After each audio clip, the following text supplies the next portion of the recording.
Should we get started? Let's get started. All right. Absolutely. We don't have to rush, but we'll ease into it. Sounds good. Yeah, we already have, looks like about 28 people on board with us. So welcome everyone who has joined us thus far. We're excited to share yet another Friends from the Field webinar with you if you've been logging on with us on Thursdays. Today we have a presenter, Cheryl Laz, who's going to be talking about stone walls of Maine. And I'm going to do a little further introduction in just a moment. If you would like to put your name and where you live and maybe some reason why you're attending this webinar tonight in the chat box, we can kind of get a sense of the community that we have this evening here together. Or if you have a little story about a stone wall in your life, feel free to put that in the chat box as well. Let's see what else. Oh, I just wanted to make an announcement that we've been hosting these webinars, the Friends from the Field webinars, between Blue Heritage Trust and Island Heritage Trust since the end of April. And due to COVID and lots of summer program cancellations, we're going to continue through July and August. So if you're interested in upcoming topics, we have most of July posted on our websites and Facebook, so you can check those out and see if you would like to join for any of those. And it will continue Thursdays at 4 p.m. I think I'll pass it over to Jake to do some technology, and then I'll do an introduction for Cheryl. Great. Hi, everybody. I'm Jake. So we're really excited to be here. And just a couple of notes for you for function. At the bottom of your screen, you'll see the chat, which you are more than welcome to interact with Lander and I throughout the presentation. For questions for Cheryl, we will wait till the end, about 10 to 15 minutes, at which point Lander will turn on the raise your hand feature, which I think that doesn't show up on my screen, but I believe it's also at the bottom. I think it's pretty intuitive, but that allows you to, at the end of the presentation, to ask questions directly, either with just your audio or also your video and audio. So that's an exciting option, but we will save questions for the end, but feel free to plug them in the chat box as we go. And then Lander and I will kind of sift through and in the best we can in the order that they arrived, we'll direct them to Cheryl. And with that, I'll hand it back over to Lander for formal introductions. All right, thanks, Jake. So we're excited to welcome Cheryl Laz. She is a Maine Master Naturalist, and she also teaches at the University of Southern Maine. So thank you so much, Cheryl, for being with us, and you can take it away. Right. Thank you to Island Heritage Trust and Blue Hill Heritage Trust for inviting me. A little bit of background about me before we begin. I'm live in the Sebago Lakes region in Raymond, so I'm more of a lakes and mountains person. I know a lot less familiar with the islands and coast, but hopefully some of what I have to say about stone walls will resonate with you in your area as well. I have a PhD in sociology, and I've taught at USM in sociology and food studies and women and gender studies for the last 30 years. But that's not really what brings me here today. What brings me here today is the Maine Master Naturalist program, which I did in 2016 and 2017. And that program, if you're not familiar with it, is a year-long sort of intensive program that really trains people in citizen science and science education and nature education. And it covers a huge range of different topics: plants, animals, geology, natural communities, a whole wide array of things. And I did that naturalist training because while I had always explored the outdoors, I never really felt like I knew enough to understand what I was seeing. So now I know a bit more, probably just enough to be dangerous. I'm not an expert in stone walls, not by a long shot, but I am an enthusiast. I've learned a lot about them over the last few years. And what I learned really started with my capstone or final project for the Naturalist program. And I chose to study stone walls really for two reasons. First, they seem to me to represent the intersection of human history, which I knew a little bit about, and natural history, which I was learning about. But they also enabled me to bring together a lot of the different topics that we had learned about in the Naturalist program. So rather than just focusing on one thing, I got to dive deeper into geology and lichens and ferns and wildflowers and trees and natural communities. And so stone walls were really, for me, a way to pull together a whole lot of things that I was interested in. So today I aim to share some of what I've learned with you, maybe spark your curiosity about stone walls, this really distinctive New England landform. And I want to repeat that, a really distinctive New England landform. A 1939 estimate was that in the United States, there were 246,000 miles of stone walls. 246,000 miles in the US. 240,000 of them were in New England. Right? So New England is where the rocks are, or where the stones are. That was true in 1939, it's true today.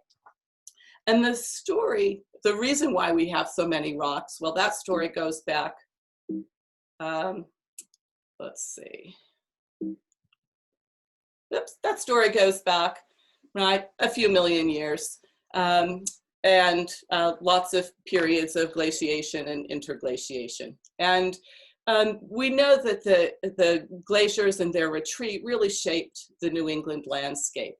And this picture from the Maine Geological Survey of the bubbles in Jordan Pond in Acadia sort of reflect some of that landscape that was formed by the glaciers. The weight of the glaciers, right, pushed the land down several hundred feet, and the retreat of the glaciers enabled that land to rise back up again. Ice sheets covered the entire New England area and much of the northern United States and Canada. And when they melted, they left behind any number of features of the landscape that you might be familiar with. So they left behind things like moraines and eskers and drumlins and erratics. The most recent glacial episode in Maine began about 35,000 years ago and ended about 11,500 years ago, and that was the Laurentide Ice Sheet. And it covered, had a diameter of about 4,000 miles. It covered most of Canada and the northern United States, and its lower margins extended down to Long Island and northern New Jersey on the East Coast. Before it began retreating, about 21,000 years ago, that ice sheet was about 2 miles or 3,300 meters thick. And this graphic represents, and I'm especially interested in the one on the far right that's Montreal, to give you a sense of what 3,300 meters is like in comparison to the modern skyline of Montreal. That's a lot of ice, covering, again, a roughly 4,000 mile diameter area. I have to say, I've never seen a glacier. I've never traveled to where glaciers are, so I don't have firsthand knowledge of them. But from what I learned, they're not just big ice cubes. They are essentially a very weak solid that's sort of brittle on the outside, but pretty unstable and kind of mushy and soft in the middle, where there's a lot of pressure. And those ice sheets slide and move and slide along sort of on almost on a bed of water, on the basal meltwater. And their movement is determined, of course, by any number of factors, like how much water, basal meltwater there is, but also what the underlying terrain is like. But those ice sheets moved forward, backward, oscillated a little bit, stabilized for a long time, and then eventually retreated. And they left behind, of course, all kinds of indicators of their movement. So this photo of a granite ledge in Westbrook shows sort of the scrapes and scratches resulting from the movement of the ice sheet. The Laurentide Ice Sheet and other glaciers also left behind what stone wall expert Robert Thorson calls stone pudding, and essentially glacial till. And glacial till, there's at least two sort of kinds of till. One kind of glacial till is called lodgement till, and it's the stuff that occurs further down from the soil surface. And it's pretty large rocks that often are sort of rounded because they've been pulverized. They've been tumbled and tossed around by the ice sheet and really beaten up by transport at the base of that ice. Above the layer of lodgement till is what's called ablation till, and that's mostly what you see in this picture. It's a thinner, looser layer of stones and sand, and the stones tend to be more angular. They haven't been beaten up quite as much by the movement of the ice. And the stones from this ablation till are mostly what we see in stone walls in New England. So over millions of years, with 7 or 8 different periods of glaciation and interglaciation, we've got a landscape that gets transformed, first to tundra, then to coniferous, and finally mixed deciduous forests. And over this really long period of time, these natural, physical, and biochemical processes actually created soil and then rearranged its components, including stones. In inland and upland areas, those processes produce settling or sinking stones. Right? Without humans, over thousands of years, natural processes will actually cause stones to sort of sink further down. So the movement of smaller animals and insects, right, and the growth and decomposition of plants, right, have the effect of settling stones further and further down. And this happens as creatures move finer grained particles up to the surface, creating space for the stones to sink. And as plants die and decompose, right, they also create spaces for stones to sink down. So this combination of forces over a really long period of time sinks stones down into the surface, and then the roots of trees and perennials hold those stones in place. And that was the landscape for thousands of years until European settlers arrived. And when European settlers arrived is when the really interesting stuff starts to happen. Or, well, maybe not really interesting stuff, when stuff starts to happen more quickly and when changes start to happen more quickly. Those European settlers initially settled, of course, first along the coast and the river valleys, and then eventually, by the mid-1700s, moved inland and upland. And when they did, they cleared land, lots and lots of land. They needed timber for building. They needed timber for fencing. They cut down trees for cooking and heating. One historian, Susan Alport, estimates that a settler household would have used 30 to 40 cords of wood a year for cooking and heating. And of course, the European settlers cleared the land for agriculture. Tom Wessels says that by 1840, approximately 75% of New England landscape had been converted to open land for agricultural use. And a lot of that was sheep pasture. So roughly 75% of the New England landscape was deforested. The period of most intensive stone wall building occurred between 1775 and 1850. And I'm going to refer back to that period a lot. So 1775 to 1850. Around 1775 to 1800 or so, fencing was a really important part of the settlement process. It reflected settlers' ideas about what civilization was, but it also reflected their ideas about land management and private property. And so the earliest stone walls, those built in that early period, probably prior to 1800, were often about claiming and marking boundaries. And this shape and size of stone walls and the size and shape of the stones in them, right, are all clues about the builder's intentions and the resources available to them and the uses of those stone walls. Some stone walls involved considerable time and effort and expense. They were meant to function and they were meant to last. And this is an example of one of those kinds of walls. This is a retaining wall. Another example is this barn foundation. And here's another example of a public wall in a cemetery across the street from my house. These kind of walls were made from cut stone. Right?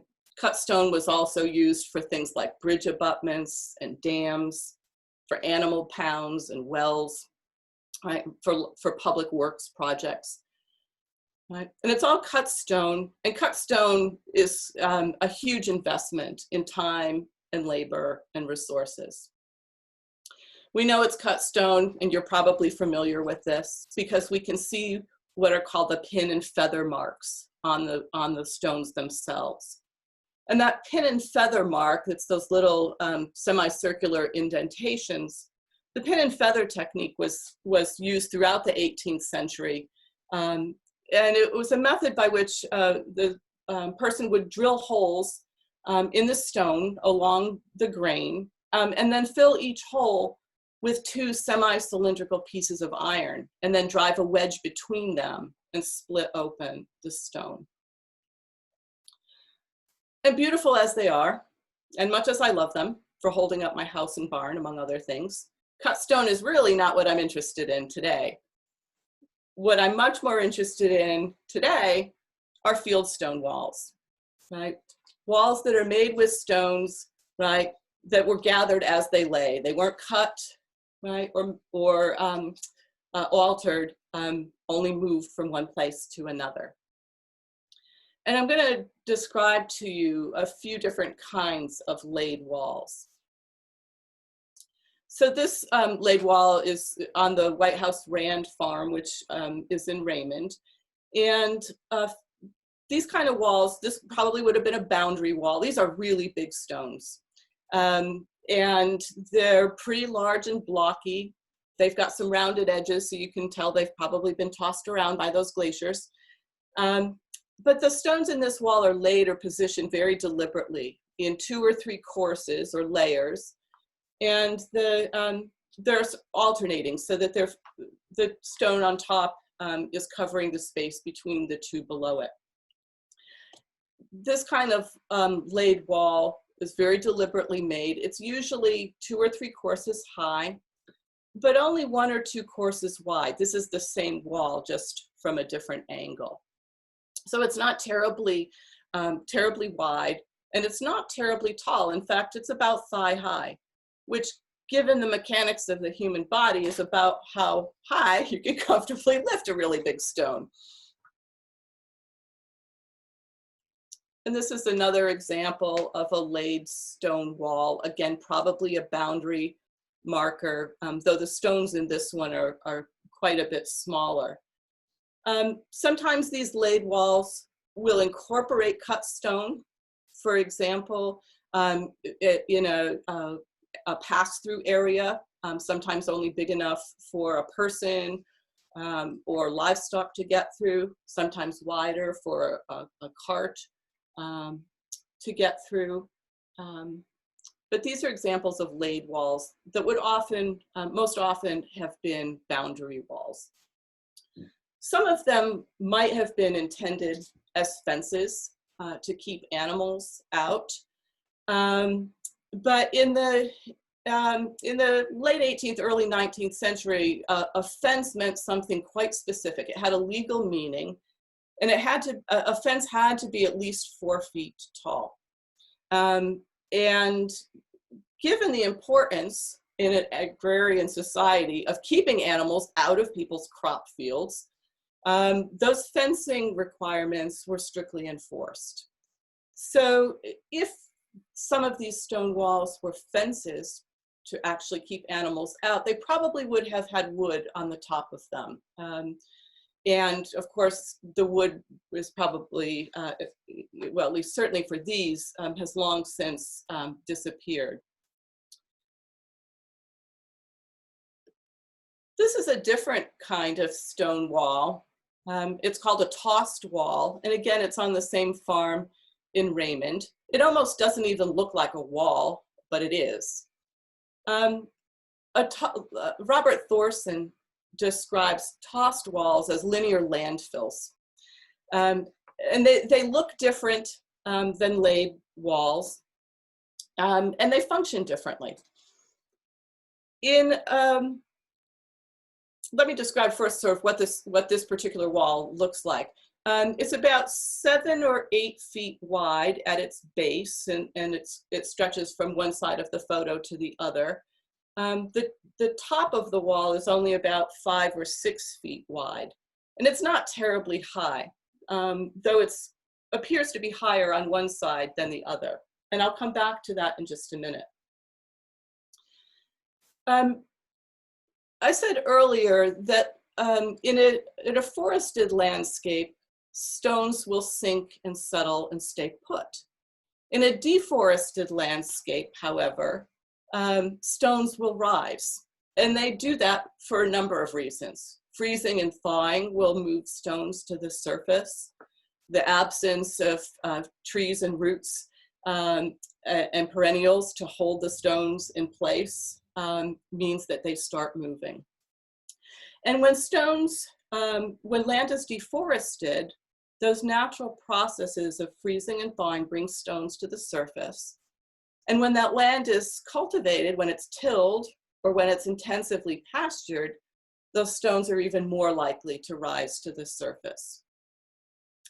So what happened is that as farmers began cultivating the land in the 1800s, right, increasingly stones would come to the surface. And as they were clearing the land, they would just pick up those stones and toss them to the edge of the field and accumulate piles like this that were not carefully made. The stones weren't laid one on top of another in a purposeful way, but they were just dumped there sort of to get them out of the cultivated part of the field.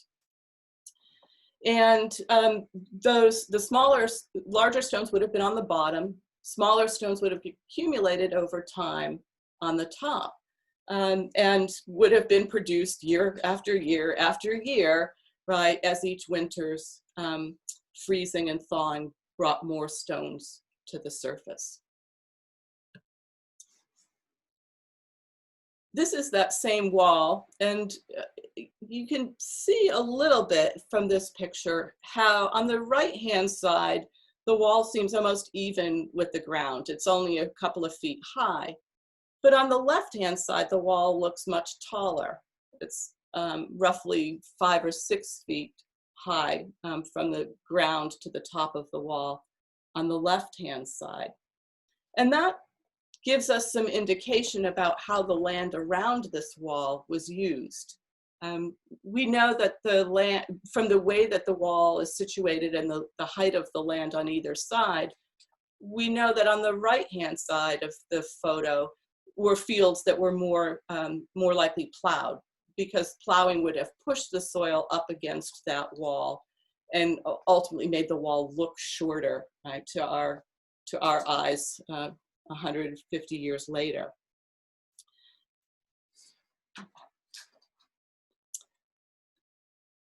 This is a pair of walls. They're a little bit hard to see, but this is actually called a cattle lane. And there are 2 parallel walls, one on each side sort of behind the trees. And the trees have all grown up in the center of the lane. This is the same lane from the other direction where there are fewer trees. And you can see along the left and the right-hand side, those walls that were a little bit more carefully made, but not really deliberately, carefully made, like the boundary walls. And cattle lanes were constructed with the stones as they lay, and the farmers really just tried to make the best wall they could as quickly as possible with the least expense. And it was really designed to move livestock from the barn or from one pasture to another, and to keep them from meandering into adjacent fields. The wall building that I've depicted here in these pictures, really, again, between 1775 and 1850 is when most of the stone walls, and certainly all of these in the photos, were built. A lot of the farms, the upland farms, began being abandoned in the mid-19th century. And there were a few things going on sort of after 1850 that produced the abandonment of these upland farms. Many of them had been overgrazed and overstocked, so they weren't terribly productive. But at the same time, larger, flatter parcels of land further west got a lot more attractive. And in the 19th century, late 19th century, industrialization and urbanization provided incentives for farmers to scale up their production. And ironically, stone walls that had at one time been so useful actually turned out to be counterproductive. Susan Alport, a historian, says, farmers had no sooner replaced their perishable wooden fences with stone ones than those very objects prevented them from adapting to new conditions created by the advent of farm machinery and large-scale farming practices. The marginal, largely self-subsistent farmers of New England no sooner had a home market and were gearing up to supply it than they lost most of that market to Western competition. Right, those little fenced-in fields I should say, fields bordered by stone walls. And they were usually about 2 acres because that was about how big you could conveniently move stones to the edges of the field. Those little fields weren't so friendly to larger machinery once industrialization sort of picked up speed. So what followed was reforestation, right? Recall that in 1840, about 75% of New England was deforested. By 1900, about half of that was gone back to forest. And one of the reasons that so many stone walls survive in New England was that those farms were abandoned to forest rather than converted to some other use. So lots of our stone walls, at least in Maine, New Hampshire, are in the deep woods, right? Which I think before I started the Naturalist program always sort of puzzled me, why people would build stone walls in the middle of the woods. And of course, it didn't occur to me that it wasn't woods when the walls were built. So I want to shift now from geology and human history to thinking about stone wall ecology. Stone walls are really good places for animals, like chipmunks, for instance. This one was cooperative enough just to peek out as I was taking pictures. Chipmunks in particular, I think they're Maine's only ground squirrel, are very fond of stone walls. They use them for denning, for lookouts, for hideouts, for escaping from predators. Many other mammals, red squirrels, gray squirrels, mice, porcupines, weasels, minks, possums, raccoons, all use stone walls as well for a variety of different purposes. Field ecologists have discovered that small animal traffic, particularly of reptiles and field mice, is much higher on stone walls than in the adjacent fields. And where 2 or more stone walls intersect, the traffic is the highest of all. So lots of animals use stone walls kind of like highways. Stone walls are also home to many invertebrates, and I don't have pictures of them, but spiders and insects and beetles, snails, lots of the little critters that provide food for birds, reptiles, amphibians, and other mammals. Of course, also live on and in and around stone walls. Stone walls are good places to perch and eat. And you might be familiar with signs of chipmunks and squirrels eating the cones or seeds from hemlocks or pines. They often leave middens behind, right? Little piles of the scales from the cones. There are other signs that animals hang out at stone walls. Some animals, foxes, weasels, often use the raised areas of stone walls to deposit their scat. Raccoons sometimes use stone walls as latrine sites. Stone walls also form their own little microclimates. This is a picture from Lovell, Maine, the Heald and Bradley Brook Reserve.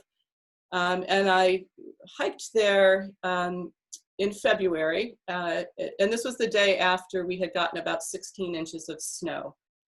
This is the north side of the wall, which you can't see because it's buried in 16 inches of snow. This is the southern side of the wall, right, which even just one day after that snow, right, is already visible. So the snow melts quicker, more quickly on the southern side. It warms up a little bit more quickly there, providing good hiding places or places for squirrels, birds, other animals. And this is just a closer up picture. Stones hold the heat, of course, and release it more slowly. They're cooler to the touch on hot days. They're warmer at night. Right? And all of those very small variations in temperature, right, appeal to different animals for different reasons. Right? So stone walls are good habitat for salamanders, given their cool dampness. They provide places, even when they're not abandoned, right, for spring flowers to blossom just a little bit earlier, right, by providing that extra warmth and protection. Stone walls are good places for moss, and I'm cheating with this picture. It's not from Maine or even New England, it's from Scotland. But the moss on this wall was so spectacular. I don't know that we have anything quite like it in Maine. That moss was as deep as my forearm. It was really spectacular. But we do have plenty of moss, as well as lichens, growing on stone walls in Maine as well. Lichens might be perhaps the most conspicuous life form on stones, though lots of people probably wouldn't even notice them. There are a number of different varieties shown here, the rock shield and green shield lichens in the corners, upper right and bottom left, grow directly on the stone. Other kinds of lichens, like the powder horns and trumpet lichens, and here's some more pictures of the powder horns, pixie cup lichens, crazy scale lichens, are actually not growing on the stones themselves, but on little pockets of humus and soil and debris that collects in cracks and depressions on the stones. So those little depressions on stone walls, those cracks, those crevices, provide places for debris to accumulate, and that debris, as it decomposes, provides fertile places for moss. Here's my Maine moss, a little bit smaller than that Scotland moss. Places for moss to grow, for trees to take root, for wildflowers and ferns to take root.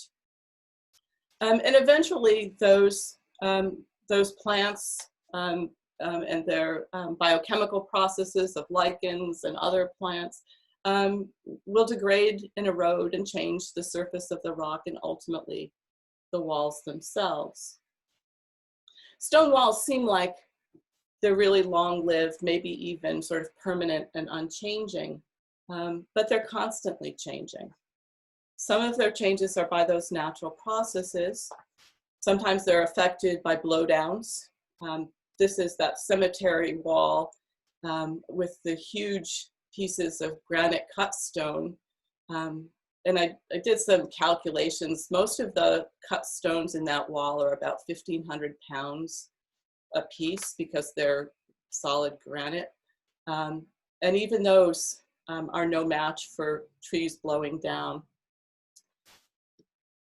Sometimes humans do their damage or rearrange stone walls. Again, this is that same cemetery wall. The snowmobile club in town decided that that top course of the stone wall was in their way for their trail, so they just moved it and built their trail right over the wall. But it's not just snowmobilers making trails. Landscapers will sometimes repurpose stone walls for landscaping. Homeowners do that. Sometimes stone walls are bulldozed for construction of subdivisions or shopping malls. And it's not just us in the 21st century or even the 20th century that was doing this. In 1852, with the invention of the rock crusher, fieldstone walls were appropriated for road construction even then. So stone walls don't last forever. They change. They're almost always continually changing. Fortunately, there's a great deal of interest in studying and conserving the walls. Now, this doesn't look like anything. It certainly doesn't look like a stone wall. This is actually from the work of Katherine Johnson, who did this work as a PhD student at the University of Connecticut. And she was using LIDAR, which is a light detection and ranging. It's a remote sensing system, to try to map stone walls, to see where they were. And this is what a particular area looked like without LIDAR. It looks like forest. Can't tell that there's any stone walls there at all. But when she used LIDAR to map the very same area, she found all kinds of stone walls hidden underneath those trees. And so she's begun using LIDAR to sort of map the stone walls that are left over from history, that are still there, hidden in the woods, without many of us knowing about them. And I want to end with the screenshot from UConn's Stonewall Initiative. And this is a resource put together by Robert Thorson, who's really one of the main drivers, probably the main driver in New England for teaching about stone walls, for cultivating appreciation of stone walls, for conserving stone walls. And if you're interested in any of what I've said today, this is a fabulous place, a fabulous resource for more information. So I've learned a lot about stone walls. I've shared a little bit of that with you. I hope you get some of my enthusiasm and interest in them. I think maybe one of the things that's been most difficult for me is to try to think about things on a scale outside of or beyond human history, to try to think in geologic time. And that's been one of the really interesting challenges of this project. And I do have lots of references because I'm a faculty member, I'm a scholar, that's what I do. Yeah. That was so cool, Cheryl. Thank you. You're welcome. Yes, thank you very much, Cheryl. That was awesome. I learned so much. Do folks have questions, I hope? Or information for me? Yeah. Because I always learn great things from folks who know far more about this stuff than I do. Please, anyone out there, if you have a question or a comment or something to share, you can put it in the chat box and Jake or I can read it out. Or also you can raise your little blue hand and I can unmute you to ask Cheryl your question yourself.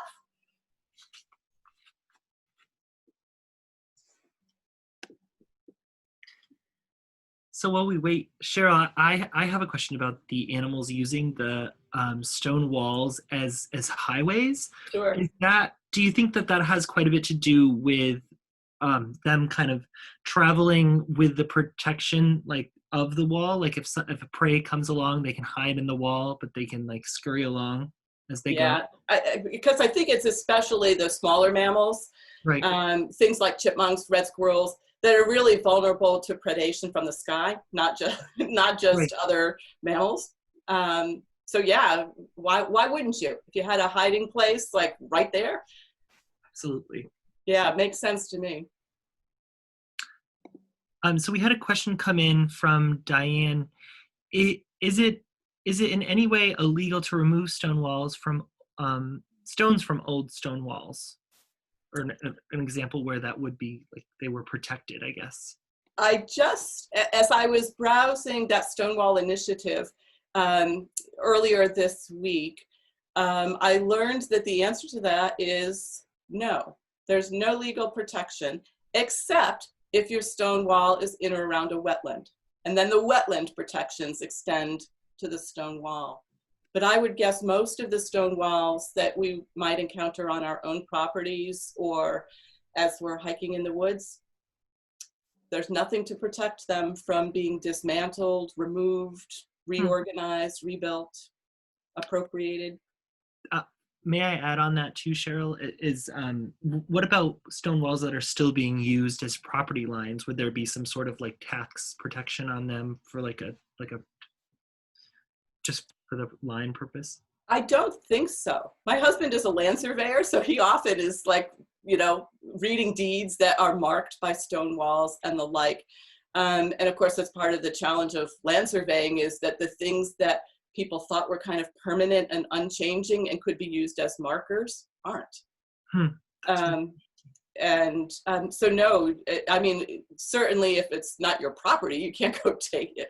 But if it's your own property and your stone wall is a boundary, you're not obliged to keep that stone wall as the boundary.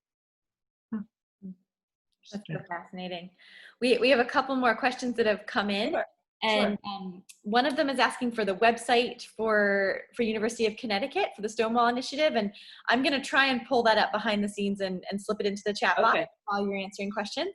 Sure. And if you just Google Stonewall Initiative, it comes right up. Awesome. Thank you. So we have a question from Dina. At a certain point, should we try to rebuild some of the old stone walls that are collapsing? Yeah. Have at it. It's a lot of work. It's a lot of work. And certainly they're beautiful. They're worth conserving if you think they're beautiful or if they serve some other function for you. But again, there is a real technique to building them, and I didn't talk about any of that here, though I did a lot of research on that as well. The stone walls that we're seeing are mostly, as I say, dry laid. There's no mortar. Mortar doesn't really last very well with all of our freezing and thawing and rain and ice and snow. And to get a dry built wall to stay put is a difficult thing. Because freezing and thawing moves them around. But yeah, if you want to rebuild it, fabulous. Send me pictures. Cool. We had another question from Michael, and he was expressing to us that he had heard of old dairy farmers using tossed walls to deter cattle from leaving a field, and suggested that the loose stones affected the ability of cows to be sure on foot to cross over them. That makes sense to me. Even without the legal requirement of a fence being needing to be 4.5 feet tall, sure, I would think even lower stone walls would prevent cattle. Of course, they're no obstacle whatsoever for sheep or goats, but cows, perhaps. Sure. Cool. So we have a question from John Merrifield. He says, there is a trail behind the Blue Hill post office up to Blue Hill Mountain. It appears to be a double-walled trail about 4 feet wide. Might this have been a cattle lane? So the wall itself is 4 feet wide, or there's 4 feet of area between two parallel walls? I think he means between. Says Yeah. Double So that very well could have been a cattle lane, or, you know, again, to keep livestock going where you want them to go and not into fields, crop fields or kitchen gardens or, you know, other surrounding agricultural areas. Cool. We do have 2 hands raised. So at this point, I might try and unmute Anne to ask her question.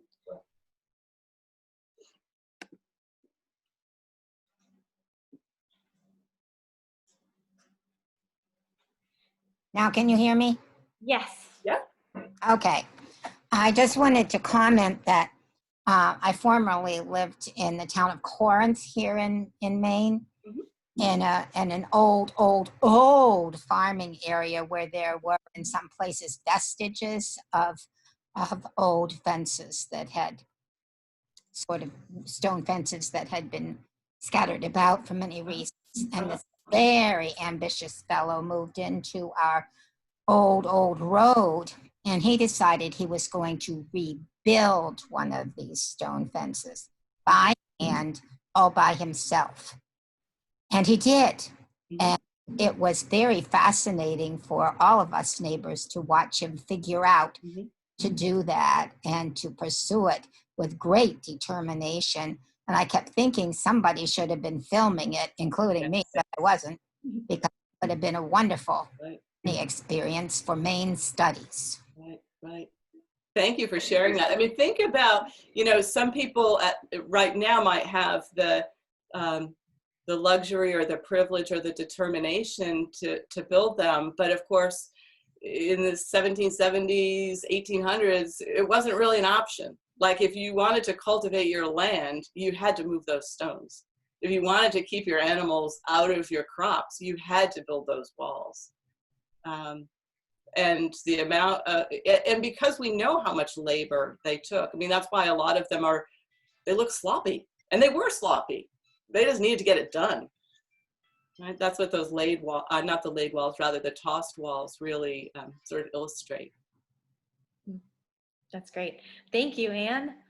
We have another hand raised, and then maybe Jake, you can take us back to the chat box.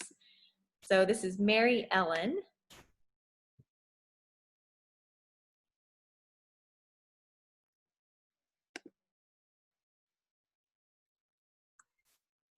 Am I still muted?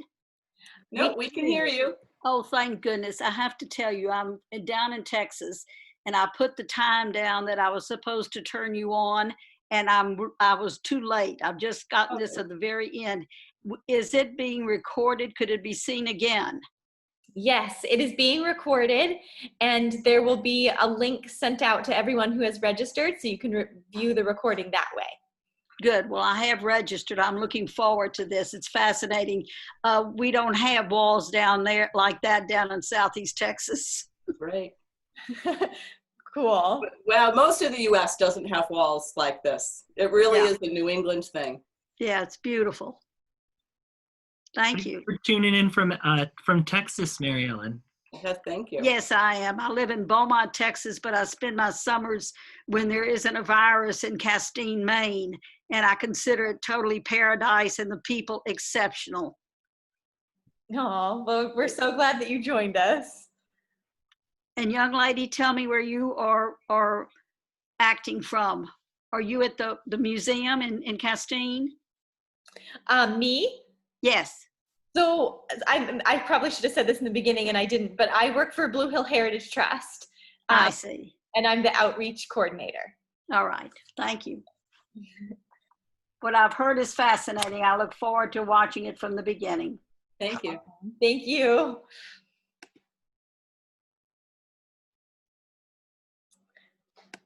Do we have any more raised hands? I think that's all for now.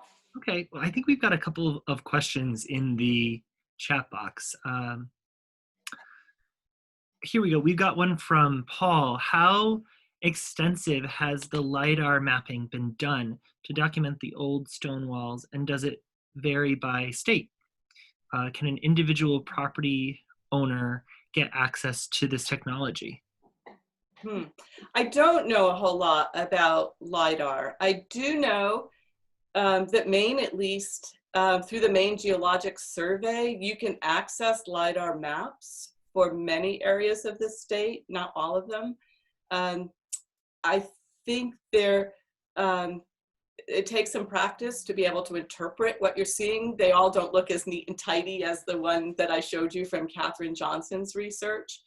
But there are a lot of LiDAR maps available from the state of Maine. I'm not sure about New Hampshire or Vermont or the other New England states. And can individual property owners get access? My guess is it's probably like GIS systems. I mean, they're pretty expensive systems, but yeah, I guess, you know, individual property owners could use them. Great. Let's see. We had a question from Lucy.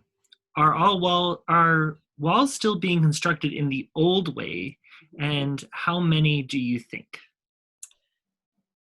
They are still being constructed in the old way, and I'm not sure it's in the list of references that's attached to the slideshow, but I do know that I read a book about sort of modern contemporary stone wall builders in New England as I was doing this research.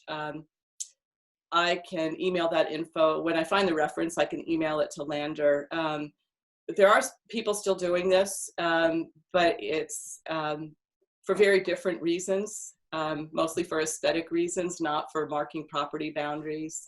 It's, you know, extensive landscaping, hardscaping on properties. And the stone builders each have their craftspeople for sure, and they each have their own particular style. And of course, the stone that they're using varies from place to place. So the stones that are available to wall builders in Rhode Island are really different than the stones available, you know, to wall builders in Maine. Let's see. Thanks, Cheryl. So Dina was saying that there is an old pound next to the one-room schoolhouse in Sedgwick. And let's see, okay. There was a runaway, one of the animals ran away from the owners. It is enclosed by rock walls with an opening for a gate. So I guess that was more of a story than a question, but I guess livestock can get out of those rock walls every once in a while. Yeah. Can I ask, how tall is that pound? How tall are the walls? Do we know? Dina, if you're still, oh, she says they're around 4 feet tall. Okay. Because the pound that I know of, there's one in Center Harbor, New Hampshire, and I think that the walls there are about 5.5 feet. They're shoulder height. And yes, that was a common use, often of, you know, the big, very carefully laid wall. You didn't want it to tumble over.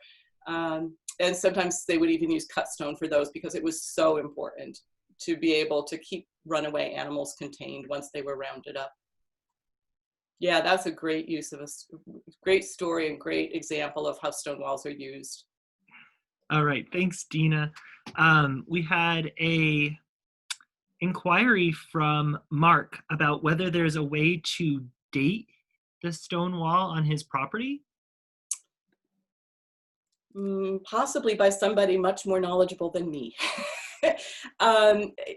A lot of times, and I have a colleague who's a landscape archaeologist. A lot of it is sort of reading back deeds and histories of the area and finding out how that land was used. And you can sometimes, Tom Wessel's book, I think it's called Reading the Forested Landscape, is also a really good resource. You can often make a lot of reasonably accurate guesses about when the stone walls were built and why by looking at the surrounding terrain. So seeing how big the trees are, what kind of trees they are there any that are especially huge amidst, otherwise relatively smaller trees. You can see whether the land is pretty flat or whether it's really bumpy. So you can make a lot of guesses about how the land was used to make inferences about when the wall was built.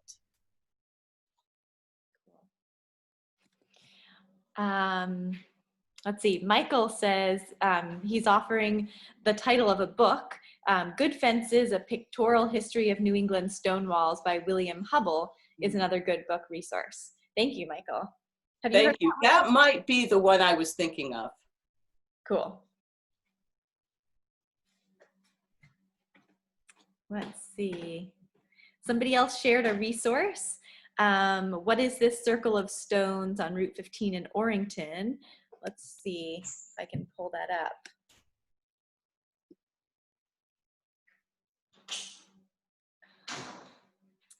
Cheryl, do you see that comment in the chat box? Mm-hmm.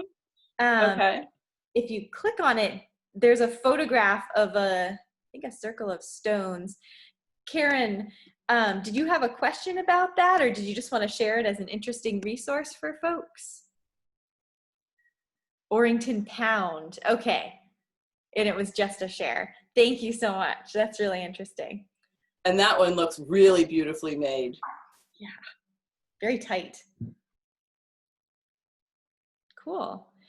Jake, do you see any more questions on your end, or are we getting? No, I was trying to scan up and just make sure we got to all of them, and I do believe we did, but we have just a couple more minutes, so we can take our time, and if anybody has any last minute thoughts or questions for Cheryl as we close up, we can kind of monitor them as we go. Let's see. I had a question about the in the beginning you were showing from the cemetery near your house the huge slates. So how at what point in history do we kind of see that industrialization of the rock wall kind of start to take form? Not just like the thrown ones, like that it would require like a large like piece of machinery to move something like that. Yeah. I think the ones that I showed you from the cemetery near my house were probably built, and again, it was all, I can't find any town histories that tell me exactly when it was built, but given the burial dates in the cemetery and some other things I know about the quarrymen who actually lived in the house that I live in now, it was probably around 1830, 1840. And those were massive pieces of granite. Again, I did the calculations, and they're about, some of those pieces were 14 and 16 feet long, 2 feet wide, 2 feet high. They're roughly 1,500 pounds of granite. And they quarried it off a mountain, probably a half mile or so away. And I'm sure they hauled it down with oxen or mules. Yeah. So, I mean, some of those were, I think throughout the 1800s, but again, in communities that had a big enough proportion of population that they were going to stay put for a while, they had the resources to construct something that was that resource intensive. It's really cool, and I really like the way that you use like kind of all the context clues of the site that you're kind of like inquiring about. You were using the dates from the graves, and the size of the trees and things like that. I think there's a lesson to be learned there about, if you have a question about how old something is, you can kind of look around and use them as a good gauge. So thank you so much. Yeah, that's been one of the fabulous things about the Naturalist program, is to learn how to read some of those clues. I mean, for example, tossed walls, you can often gauge how old or new they are by how many lichens are on them and how much of the surface is covered with lichens, if you know roughly how fast that particular species of lichens grows. So you can tell what are the newer parts, what parts have been disturbed more recently. Moss, to a lesser extent, they're much more easily dislodged. But yeah, you can, and that's been kind of fun and also a little frustrating because it's not, you have to make a lot of inferences and just give it your best guess. Well, that's really interesting, Cheryl. Thank you so much for that. Lander, any other raised hands or any other closings that we have? I think we have a few thank yous and I think a few people signing off. Yep, thank you for all the informative program. I look forward to reviewing the recording. Somebody named Paul put in a comment, and I'll take this back to Blue Heritage Trust and maybe Island Heritage Trust be interested too, but about checking to see if our hiking trails could get LiDAR mapping overlays, since a lot of them are rich with stone walls, and maybe forming some partnership with a university to do some of that research. So thank you, Paul, for that idea, and I think that we could totally look into it. I know our forester, Sandy, has LiDAR maps of glacial striations underneath the forest floor and on some of our properties, which is cool. So maybe we could extend it to stone walls as well. And yeah, I think we're just getting a lot of thank yous. And then we do have one more question. Where would we send you a picture of our stone wall? Sure, my email address is my name, Cheryl.laz, L-A-Z, @maine.edu. And it's at the very beginning of the presentation as well on that first slide. Or you can send it to Lander and she can forward it to me. Yes. That would be great. That's fun. That's great. I think we just about have time. So Cheryl, thank you so much. Thank you so much for having me. I can't wait to go out hiking and learn some more about rock walls in my area. They do get, it is easy to spend an awful lot of time just crawling around stone walls to see what you see. Yeah, well, have fun, enjoy. Thank you all once again for inviting me. Absolutely, and enjoy your kayak. That's where I'm going. Good. Cheers. All right. Well, everyone have a good night. Good night. Thank you.